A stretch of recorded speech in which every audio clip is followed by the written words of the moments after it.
बिस्मिल्लाहिर्रहमानिर्रहीम Python programming lecture 5 کې زه تاسو ته ویلکم وایم او دې لیکچر کې موږ د پایتن ډیټا ټایپس باره کې خبره کوو ان شاء الله. پایتن ډیټا ټایپس دا زموږ چپټر 2 یو په دغه بوک کې دا موږ په دې کې وایو او دې چپټر 2 تاسو وګورئ نو دا موږ سٹارټ کړو په دې کې موږ بیسیک کانسپټس ویلیو چې سټیټمنټ څه ته وایي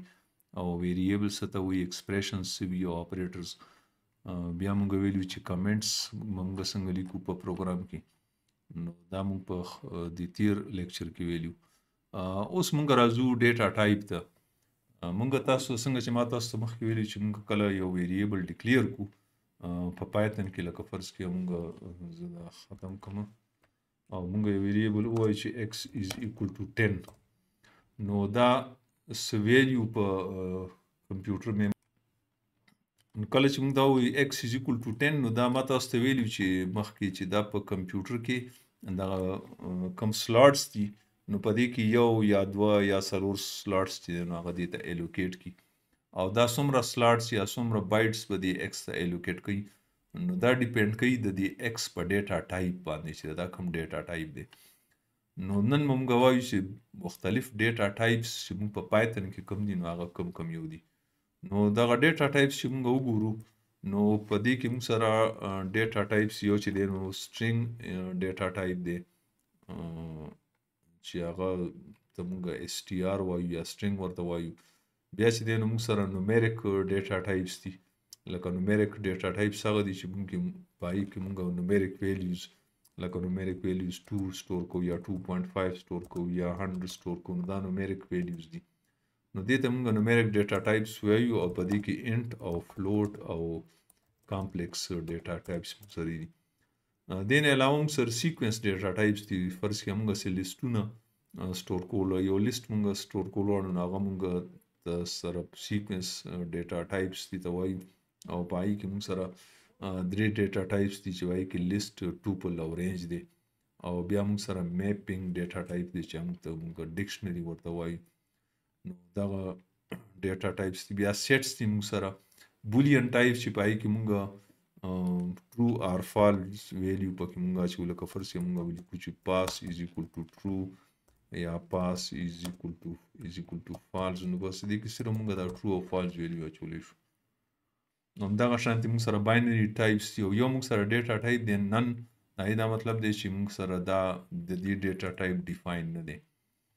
نو بهر حال دا موږ ډیټیل کې وایو خو موږ ډیفرنٹ ډیټا ټایپس لکه فرض کې دلته مې اگزامپلز ورکړي دي د ډیټا ټایپس چې موږ کله ولیکو چې ایج از ایکول ټو 62 نو دا ایز انټیجر ډیټا ټایپ کنسیډر کوي پایتن کمپایلر. یا کله موږ ولیکو 3.27 نو دا ایز ا فلوټ او کله چې موږ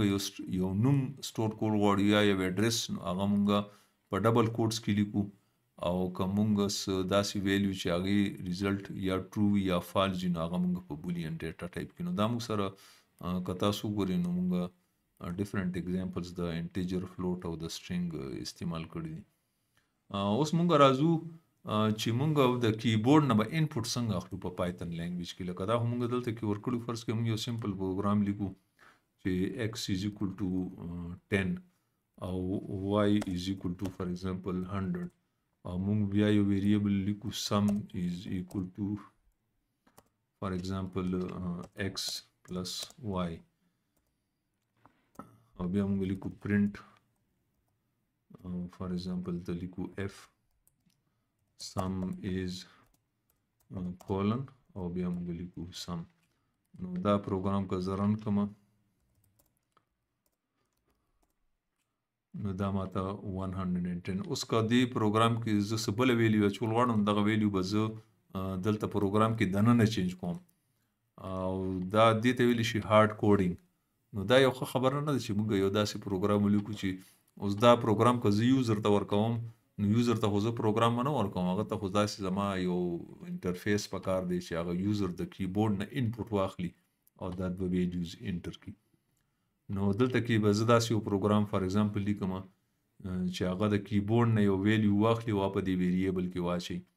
نو د هغې دپاره به زه لیکم دلته فار ایگزامپل زه یو ویریبل ما ډیفاین کو x نو د دې لپاره چې کوم سټیټمنټ یوز کیږي نو هغه انپوټ سټیټمنټ دی. نو انپوټ سټیټمنټ څه چل کوي چې هغه انپوټ اخلي د کیبورډ نه. نو زه چې ولیکم x از ایکول ټو انپوټ نو دا سټیټمنټ چې کله رن کیږي نو دا پروګرام به په دغه ځای کې ودرېږي او د کیبورډ نه ومانه څه ویلیو اخلي. اوس که زه دلته څه میسج هم یوزر ته ورکول غواړم فار ایگزامپل زه دلته لیکم چې انټر ا ویلیو فار x فار ایگزامپل او بیا داسې کولن مې ورکو او زه دلته لیکم چې x از فار ایگزامپل x.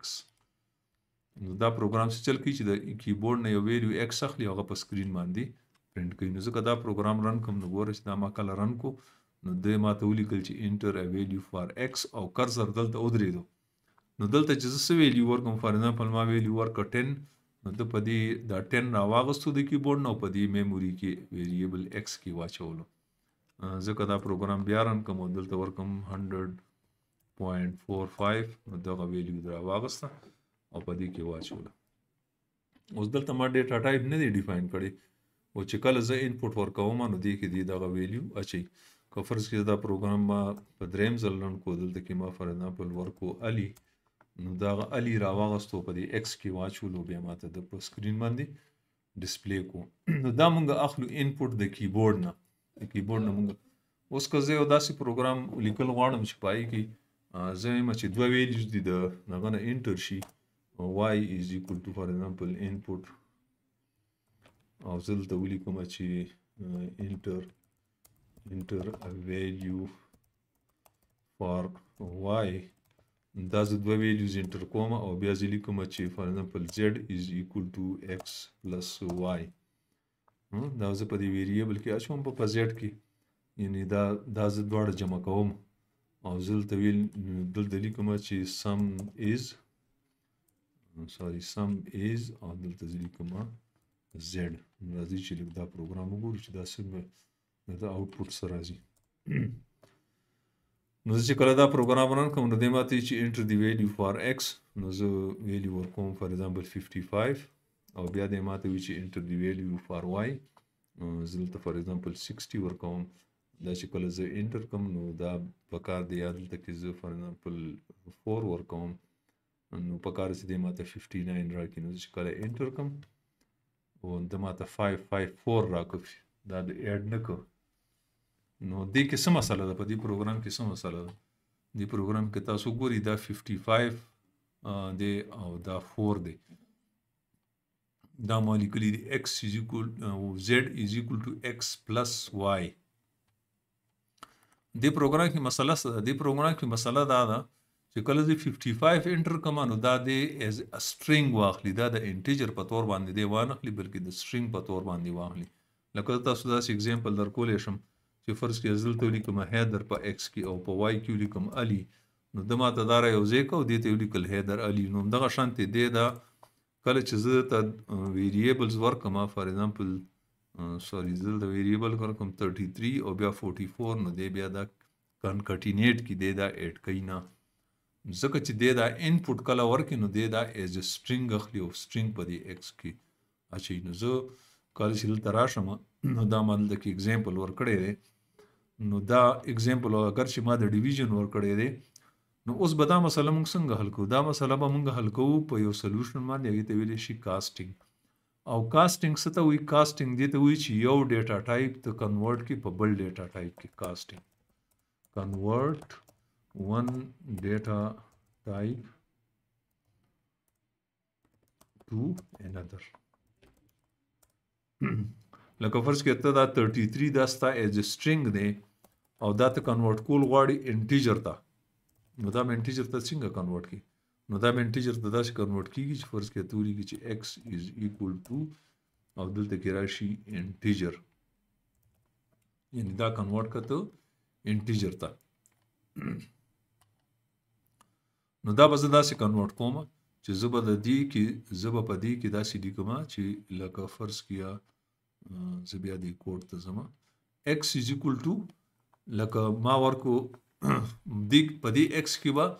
سټرینګ راغلی او په دې y کې به هم سټرینګ راغلی. نو زه چې کله دا z is equal to x plus y کوم نو دا دوه سټرینګز کانکټینیټ کوي زم چې نه دا string چې دی نو دا x as a string ما اخلا بلکې دا string integer ته کنورټ کا نو زه به ولیکم int او دلته به ولیکم x او دا y به هم زه په integer کې کنورټ کما نو دا دوه به ما سره دا به ما سره integer شي او دا به ما سره integer value شي نو دوه integer values چې دا 8 کې نو دا به په z کې واچي او ما سره به په کار د چې ما سره result بیا صحیح راشي نو زه دا بیا ګورم دا پروګرام نو زه دلته کې لیکم 55 زه دا بیا پروګرام رن کوم دا 55 د کوم ځای نه راغلو x is equal to 55 او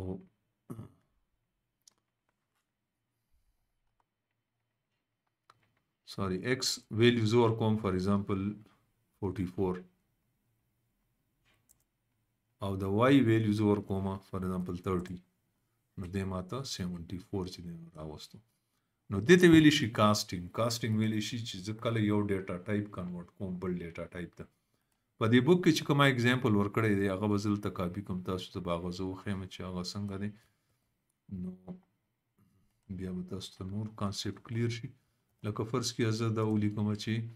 input a value for x دا ما د ډیویژن یو پروګرام لیکلی چې هغه x په y باندې ډیوایډ کوي نو چې کله دا پروګرام ولیکم نو فرض کړئ زه ولیکم 10 او بیا زه ولیکم 5 نو 10 by 5 2 پکار دی خو دې ماته ایرر راکوي او ایرر راته څه راکوي ایرر دا راکوي چې unsupported operand types ما تاسو ته ویلي کوم چې دا دوه operand دي نو دا وایي چې دا سلیش یا ډیویژن چې دی نو دا string نه سپورټ کوي دا ته دوه strings درته ورکوي نو پکار دی چې دا string په فلوټ کې کنورټ شي ځکه چې دا یا دا په انټیجر کې کنورټ شي نو ځکه دا فلوټ ته کنورټ کوم نو زه به دا ولیکم چې x is equal to float of input یعنی دا کوم input چې ته واخلي نو دا فلوټ ته کنورټ کا او بیا چې دی نو په x کې واچوه همدغه شانتې دا input چې ته کله واخلي نو دا خو به string وي خو دې فلوټ ته کنورټ کا نو کله چې زه دا پروګرام داسې ولیکم او بیا رن کم او زه دلته کې value of x for example ورکم 4 او value of y زه ورکم for example 3 نو دې ماته result راکړي 1.333 نو دا زما مسله په دې باندې حل شي نو دې ته ویلی شي کاسټینګ نو دې سره زه دا لیکچر چې دا ختموم او په نیکسټ لیکچر کې به زه تاسو ته یو فارمیټډ پرنټ ښیم چې فارمیټډ پرنټ مونږ څنګه استعمالوو نو زه بیا راځم د خپل دې لیکچر ته چې مونږ ډیټا ټایپس چې دی نو هغه ډیفاین کوي each variable in Python has a data type meaning what type of data is stored in the variable لکه دا ډیټا ټایپ موږ دې لپاره استعمالو چې په دې کې موږ کوم ډیټا ټایپ کوم ټایپ اف ډیټا موږ دې کې سٹور کولی شو نو دا به مختلفو موږ ډیټا ټایپس بیا موږ وروسته وایو ان شاء الله خو دا بیسیک ټایپس چې موږ سره کوم دي نو هغه انټیجر دی او دغه شانتي فلوټ دی او سټرینګ دی او بولین ډیټا ټایپس دا موږ زیات استعمالو او لیست او دغه ټوپل سیټس دا موږ بیا وروسته ان شاء الله دا موږ وایو بیا موږ کاسټینګ ویلو کاسټینګ موږ څه لپاره کوو چې موږ یو ډیټا ټایپ کنورټ کوو بل ډیټا ټایپ ته ځکه چې بعضې اپریشن په یو ډیټا ټایپ نه کیږي لکه ایډیشن او سبټریکشن چې نه دا په سټرینګ ډیټا ټایپ باندې نه کیږي بلکې دا په نومیریک ډیټا ټایپس لکه انټیجر او فلوټ باندې کیږي نو کله چې موږ د کیبورډ نه انپوټ اخلو نو هغه په سټرینګ کې موږ اخلو نو هغه سټرینګ ډیټا ټایپ به موږ کنورټ کوو یو فلوټ ته یا انټیجر ته چې په هغې باندې موږ هغه اپریشن وکړو نو دا موږ دلته کې چې موږ دا انپوټ واخیستو نو په دې پروګرام کې دا موږ کنورټ کړو او بیا موږ دې باندې اپریشن وکړو نو همدې سره دا لیکچر زه ختموم او نیکسټ لیکچر به انشاءالله زه تاسو ته د فارمیټډ پرنټ باندې اخلم شکریه والسلام